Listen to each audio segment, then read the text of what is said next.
Hi, I'm John Andrews. I'm the author of An American Nurse in Paris, Novels of the Great War. I want to thank the Boulder Bookstore for giving me the opportunity to tell you a little bit about the book. This novel takes place in June of 1918. Medical journalist Alice Simmons's quest to become a war correspondent is blocked by the misogynistic wall of the U.S. Army. Her last chance to stay in Paris is a nursing job in a Red Cross military hospital where she discovers the scoop of her career and the key to her heart. This is a story of courage, humility, determination, compassion, and hope during the last year of World War I.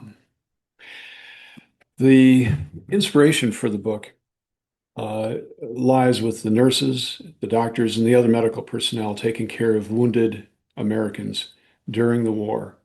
This is a group of people who I consider unsung heroes, people who you haven't read about in all likelihood, people you may not have heard about. The casualties from this battle came from a battle that, quite honestly, most Americans don't even know about, the Battle of Belleau Wood.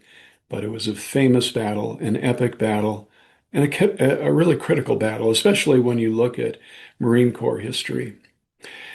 The inspiration? Well, here's the dedication. This novel is dedicated to the nurses and doctors who cared for the wounded Marines and soldiers from the Battle of Belleau Wood, and to the doughboys who put their lives on the line when victory seemed distant and the most they could hope for. Let me tell you a little bit about myself.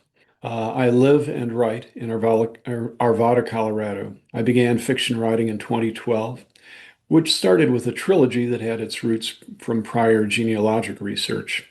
The characters in the unpublished trilogy are the core of the characters in my novels of the Great War, including An American Nurse in Paris.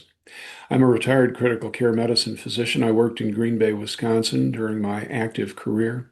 So I assure you, the medical aspects of these novels are very accurate. The research I did involved a lot of the books that are sitting behind me right now. I steeped myself in World War I history and lore. It included internet searches, extensive reading, and numerous history texts, memoirs, and books published by the U.S. Army. These ones right back here were very critical. It included two tours of U.S. World War I battlefields with military historical tours. I was asked, were any of the characters in the book real people? The answer is yes. I won't detail all of them, but simply say that one of my concepts is to put my fictional characters side by side, shoulder to shoulder, with some of the real people involved in the events of these novels. It's part of my concept of how to show readers some of the extraordinary, real people involved in the historical events that are the backdrop of all of my novels. Forgotten heroes remembered is my motto. I've asked to describe my writing process, which I guess I'll describe as organic. Now, some writers talk about pantsers versus plotters. Pantsers sit on the seat of their pants. They have a beginning of the story, the end of the story in mind, and the middle, they kind of make it up as they go along.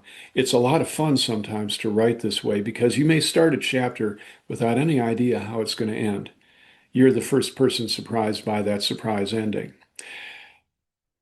Plotters, on the other hand, make discrete outlines, sometimes very, very detailed, and they will outline the entire book before they even begin the first draft. That leads to fewer drafts. It's probably a cleaner writing approach. I do both. I've written both ways. Um, what I try to do when I'm writing, more than anything else, is to focus on clarity, transparency, brevity, which is not my nature. I try to keep an open mind, keep the blinders off. What I recommend to other writers is study and learn from other authors, but consider their recommendations to be nothing more firm than the speed limit in Montana, which at best is considered a recommendation. I used to live there. Really? 75? Patience, persistence are key. I think all writers have to be that way. And one last piece of advice to writers, which is very common, not something I made up. Don't quit your day job unless you have a good retirement fund. or a lot of money somewhere else. Writing is a joy. Writing is a compulsion. Writing is a mission. It's a way of life. It's a career. But a writer starting out should not necessarily assume that they're going to be on the New York Times bestseller list next month.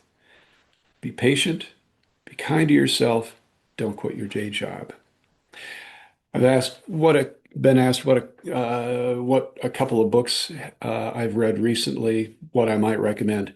The War Nurse by Tracy Anderson Wood is historical fiction at its finest. It takes place right before An American Nurse in Paris.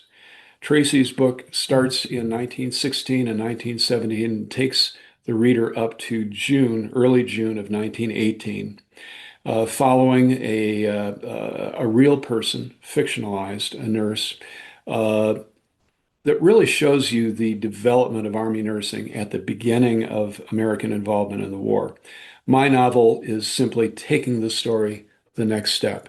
The novels were not written with any knowledge of each other, but they fit together very nicely. The Nurse's Secret by Amanda Skenendorf is a great book. I love it.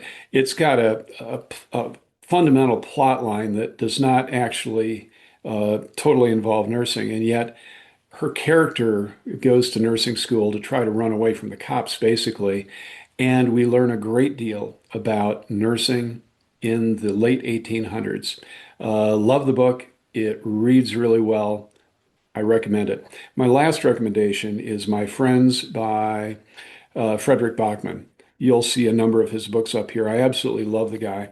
The thing that I like about Bachman in particular is his ability to make me laugh, his wry humor, his ability to violate so many writing rules that the rest of us are told to live by, like don't use more than three exclamation points in a novel. Don't use adjectives. Don't use adverbs. He'll string together five adjectives, two adverbs, and an exclamation point at the end of it and make me holler with laughter. I love the guy. I recommend the book. I've been asked what else would I want people to know about this book? Well, what I try to do, it's a fast read, and it's designed to be a fast, effortless, easy read. I've written it in language that I think is transparent and does not intrude or get in the way of the story. It shows readers aspects of World War I that they haven't seen in any other novel. I guarantee that.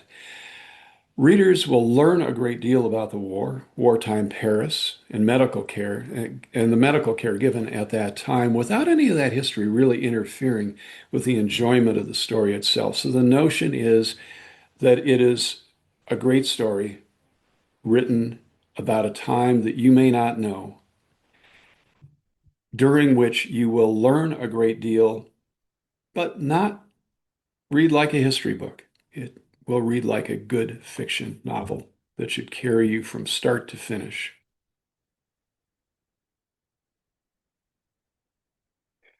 I'll read you a short excerpt from An American Nurse in Paris. Let me set the scene for you. After threats on her life, the protagonist, Alice Simmons, is using a small isolated storeroom in the hospital's basement for her refuge and bedroom. She writes short pieces that she might use as newspaper articles or stories after the war on her typewriter, after each shift. This piece is written after her best friend, Trudy Cunningham, has learned that her fiancé, Bill, is missing in action. Trudy's father had found the information out, had debated for several days about when and how to tell her. Trudy's father, Ira, is Alice's mentor and a good friend. Heartbreak. What do you say to your dearest friend when she hears that the love of her life is missing in action? The future they envisioned is in tatters. How does a father tell his daughter the terrible news? How did he feel holding the knowledge until it nearly burst out of his breast? The news he knew would shatter her heart like a mirror falling on a stone floor. The depth of despair, hope torn asunder. Do the dreams of three little people matter in the tidal wave of war? Not to the generals, not to the politicians. And what about the kings, kaisers, and czars, moving their minions with all the emotion of chess players, bereft of human feeling, hardly part of humanity, playing like the gods they think they are? But this we know to be true. They are false gods, the last vestiges of fossilized monarchies. But what do we say to the young woman whose love is now among the missing thousands? Thank you for your attention and time. If you're interested in more information about the book, my other books, me, as well as buy links and free samples of the books, please visit my website. Thank you.